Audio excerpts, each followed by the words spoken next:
Assalamualaikum everyone. This is me Saeed Education Wala, the student of Reham College, and today I have a new topic, and that is exploring the future of augmented reality. So I would like to discuss this topic with Maya, and let's go towards Maya. Hello Maya, how are you? I'm ready when you are. Augmented Okay, reality is such a fascinating rabbit hole to dive into. Where do you Okay, want to start? so Maya, today I would like to discuss the future of augmented reality, also known as AR. So, are you ready for that? I am absolutely ready. Okay, so So, first of why? all, what is augmented reality? At its simplest, augmented reality is when you take the digital world and overlay it right on top of the physical one. Unlike virtual reality, where you're completely shut off from your surroundings, AR keeps you grounded in the real world, but adds a layer of data, images, or 3D objects to it. Think of it like giving your actual environment a digital upgrade in real time. So, Maya, how is AR different from virtual reality? The biggest difference is how much of the real world you can still see. Virtual reality is an escape. It puts you in a completely simulated environment. So you're essentially blind to the room you're actually standing in. AR is more like an enhancement. It doesn't replace your surroundings, it just adds to them. You're still present in your own space, just with some digital magic layered on top. Right. So, where is AR used today?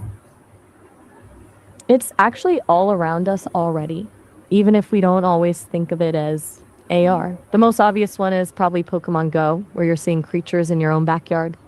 But it's also in things like IKEA's app that lets you drop a digital sofa in your living room to see if it fits, or those fun filters on Snapchat and Instagram that change your face.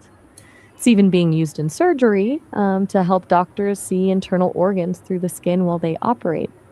Which of those sounds the most useful to you?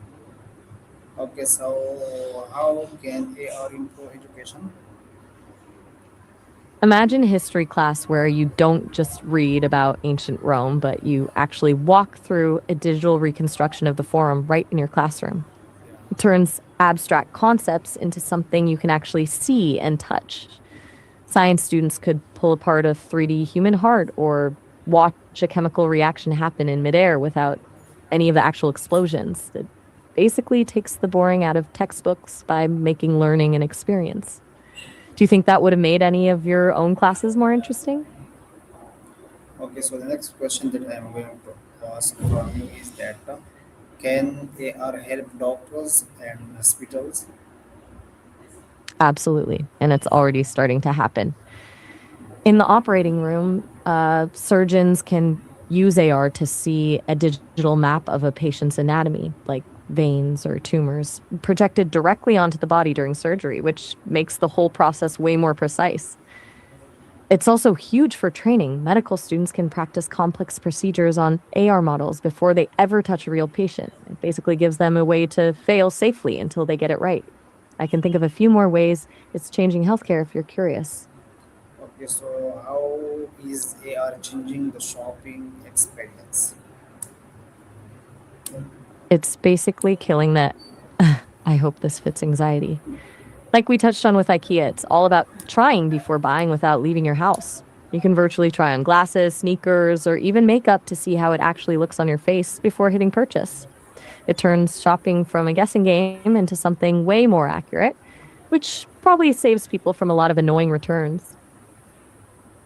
Yeah, so the next question that I'm going to ask you that what role does AR play in the gaming industry?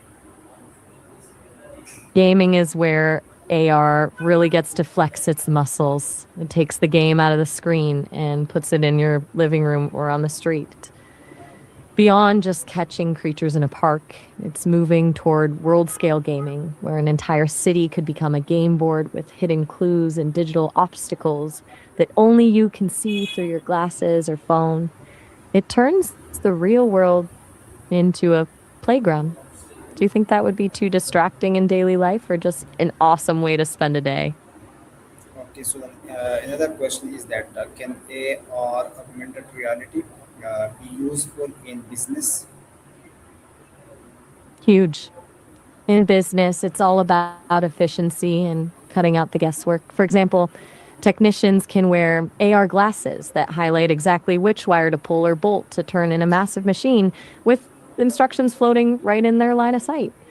It's also a game changer for remote collaboration. You could have an expert in another country draw directions onto your actual physical workspace in real time.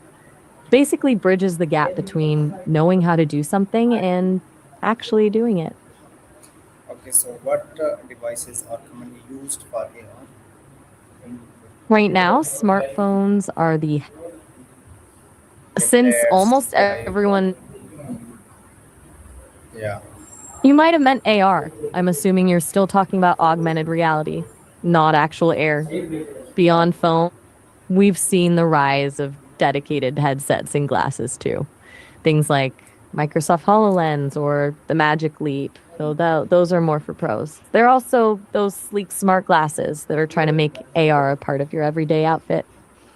Do you think you'd actually wear a pair of AR glasses all day, or would that feel a bit too sci-fi? Okay, so what are the biggest advantages of AR? The biggest advantage is that it bridges the gap between information and action.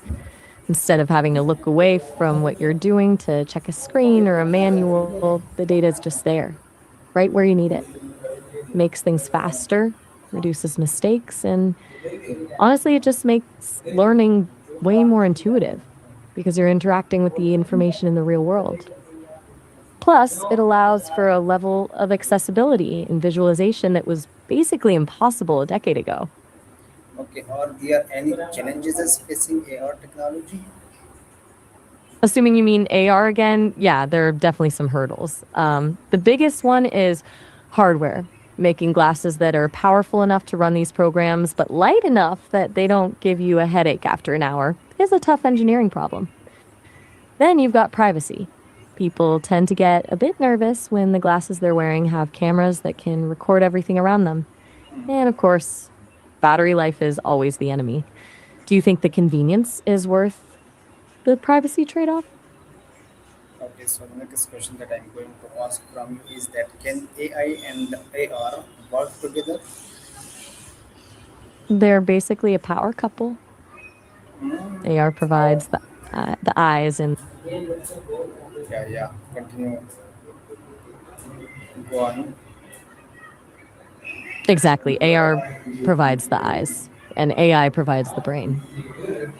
AI is what lets AR actually understand what it's looking at, like recognizing that a specific object is a broken pipe and then projecting the repair instructions right on top of it. Without AI, AR is just a fancy overlay. With AI, it becomes an intelligent assistant that knows exactly how to help you in the moment. Okay, so what advice would you give to the students who want to work in AR? I think you might have meant the topic of AR, right? If you're looking for advice on how to approach this as a field of study or a project, my biggest tip is to stay curious about the human side. It's easy to get caught up in the flashy tech, but the real magic happens when you figure out how it actually makes a person's life easier or more meaningful. Start with a small, real world problem you want to solve, and then imagine how a digital layer could fix it. Okay, so the last question that I am going to end. What is the biggest lesson about the future of augmented reality?